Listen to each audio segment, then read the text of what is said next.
নমস্কার, healthy smile tips পরিবারে সবাইকে স্বাগত। আজকে যে বিষয়টি নিয়ে আপনাদের সামনে উপস্থিত হয়েছি তা একটি তিলক তৈরি করার পদ্ধতি জানতে হবে। সেই তিলক যদি আমরা ব্যবহার করি তাহলে অন্যের কাছে আমরা আকর্ষণীয় হয়ে উঠতে পারবো, আমাদের মন শান্ত থাকবে, আমাদের জীবনে উন্নতি আসবে। সেই তিলকটি তৈরি করার পদ্ধতি আমাদের জানা দরকার আছে। পদ্ধতিটা হলো, তিলকটিকে তৈরি করতে গেলে 3 জায়গার মাটি দরকার।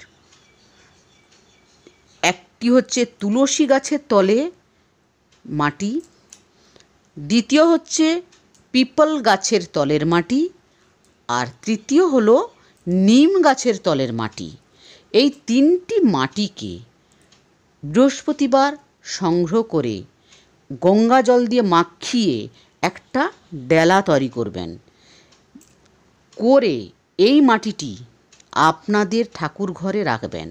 প্রতিদিন ধূপ এবং দীপ দেখাবেন এবং আপনি যখন পুজো করতে বসবেন বা পুজো হয়ে গেলে আপনি আপনার অনামিকা আঙুল দিয়ে ওই মাটি থেকে একটু গঙ্গা জল দিয়ে একটু একটু তিলকের মতো তৈরি করে নিন, একটু তরল টাইপের করে নিন। করে সেই মাটিটিকে আপনার কপালে লাগান অনামিকা আঙুল দিয়ে, কারণ আঙুলেরও গুরুত্ব বিশাল আছে এখানে।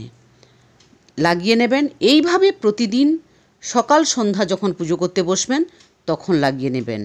দেখবেন এইভাবে লাগাতে লাগাতে এই তিলকের যে উপকারিতাটা আপনারা পাবেন। আজ এই পর্যন্ত।